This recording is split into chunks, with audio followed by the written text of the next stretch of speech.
Hello, hello! I am Ben Pick, and thank you for joining me in Running to Write, where I give questionable writing advice through running metaphors. In Amy Rosenfeldt's latest video, she tagged me in her hometown Authortube Tag. I'll include links for her video in the description below. Whereas she's from the wildly geographically diverse New Zealand with its incredible depth of history, I'm from Columbia, Maryland. My youngest and most formative years sculpted me and my interests. The worlds I create, my character motivations, it was all heavily influenced by my hometown. Here are my answers to the original Authortube tag she created. Number 1, what state or country are you from?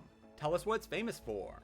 I dug a little deeper in this than I should have, and I'm going to say that I'm from Columbia, Maryland, which is most famous for being a planned community. The designed single-family suburban homes were built sprawling out from these town centers, which included a grocery store, a restaurant, nearby local public schools, and to really date my childhood, a Blockbuster. Now those Blockbusters weren't explicitly in the plan for the community, but it seemed like every town center happened to have one in it. Fun fact, I used to work at a Blockbuster during its twilight as Netflix came into prominence. That location was later turned into a Benihana restaurant, and I ate there once, it was pretty good. I spent most of the meal pointing out where the new releases were, or the video games, or the action genre, or the cash register. I digress. In essence, the 80s and 90s planned community of Columbia is an evolution of the 50s and 60s suburban dream, minus the picket fences, with frequent playgrounds and tons of walking paths. Really, it was a runner's paradise, though I wasn't much of a runner back then. I was too young and not athletic. In fact, I consider myself more of an explorer, where my friends and I would disappear for hours into the woods and cross plenty of bridges to discover more about our neighborhood. As a kid, I feel that area encouraged that exploration as it felt incredibly safe, but that might be lost in the 90s. My friends and I would wander outside for hours and come out at a side street, then get home in time for dinner. Or we would walk the mile to the pool and come home when we were hungry. Columbia is also halfway between Baltimore and Washington, D.C., so a lot of people would commute to either city while living in the suburbs. This created a wide range of backgrounds and interests from the largely lower to upper middle class families. Columbia was based on the success of Reston, Virginia, which I also happened to live at for a few months. Apparently, these planned communities are great for raising kids and breeding tech quarters. I mean, Amazon, Yahoo, AOL, and tons of other tech firms are located near and around Reston, Virginia. As for the Columbia side, we have the NASA facility, there's the Johns Hopkins Applied Physics Lab, there's a circle right off the highway where there are tons of high-tech companies, as well as a lot of other government contracting buildings spread throughout Columbia. Number 2, what about your hometown has inspired you to write? It feels unique. My parents are back in Columbia, so last Thanksgiving, my brothers and I went for a long run there. We ran around multiple lakes, we ran through woods, we ran up and down some serious hills. We ran by a town center, and because all roads in Columbia lead there, we ran by them all. I haven't experienced such a diverse running course that's still less than 30 minutes from 2 major metropolitan areas. Sure, I've been to some more picturesque locations, like running alongside the beach at sunrise, or running up a mountain to get to a crystal clear lake at the summit. To me, Columbia has such a distinct flavor. People have moved there from all over the country and all over the world, bringing their influences with them and merging them together to become something new. Sure, Columbia does feel manufactured, and it's not without its problems, but it was a wonderful place to grow up. On a lesser note, my jaded boredom from growing up in Columbia likely inspired that sense of yearning for adventure within my characters, or a strong desire to travel. In such a family-friendly place, I spent a lot of my weekends hanging out at the mall and not really doing anything. Back in the 90s and early 2000s, I could count the number of places that were open after 9 p.m. on my fingers. Now mind you, that is things to do for somebody who was old enough to drive, but not old enough to drink. That limited the places my friends and I could go to: the bowling alley, the movie theater, and that one wonderful summer where a new ice cream place opened up and made the mistake of being 24/7. Once the sun sets, Columbia becomes a bit too quiet for my tastes.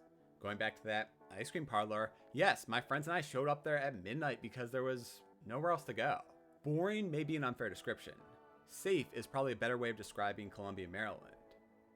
Now, I may be a product of a bygone era, because when I was growing up, you could have a handful of 8-year-olds running around unsupervised outside for hours. Nowadays, even if the kids were not having their parents with an eyesight, they still have their cell phones with them, so no one is ever truly alone. From what I've gathered from the people in my life with kids, it's no longer acceptable to allow them to roam around outside without supervision. Number 3, what books are set in your hometown? Not many. There are a lot based around Baltimore and Washington, D.C., but Columbia, not so much. I did find one mystery series based around Columbia known as the Steve Klein Mysteries by Kit Ehrman. More on that author in 2 questions. Google also tells me there's a romance called Her Baby's Father set in Columbia and Ellicott City. Just so you know, Ellicott City isn't an actual city based on population. It's more of a small town to the northeast of Columbia. I actually enjoyed going up and down there and visiting the rows of shops and delicious restaurants, which I hope are still in business. Number 4, who will be the most famous author from your hometown? As Columbia wasn't really established until the 80s, that is a very short timeline and small pool to draw from. The most famous author I could find was Michael Chabon, author of Wonder Boys and the Amazing Adventures of Cavalier and Clay. Number 5, what other authors come from your hometown? Rebecca York lives in Columbia, and she is a New York Times best-selling author. Although Kit Ehrman grew up just outside Baltimore, her stories take place in Columbia, so I guess I'll include her as an honorary Columbian here. Columbia isn't well known for its authors, though there is a semi-famous theater there called Toby's Dinner Theater, which is where plenty of Broadway and movie actors and actresses got their start, like Edward Norton. Number 6, are any of the books you write or are going to write set in your hometown? Somewhat. My debut novel is set in a nebulous hometown, which shares a lot of common traits with Columbia. It's a little bit further west, so it's more like an amalgam of Columbia with Silver Spring, Gaithersburg, and Bethesda. My setting combines aspects of the various places I've lived. I've actually cheated a little bit and include details from my Virginia homes, even though I explicitly state that every character is living in Maryland.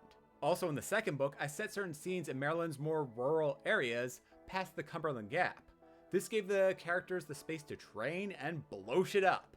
And lastly, number 7, what about your hometown would you like to see in fiction more? I'm tired of all the Washington, D.C. military suspense or political thriller stories. I hate how pervasive politics is in the region.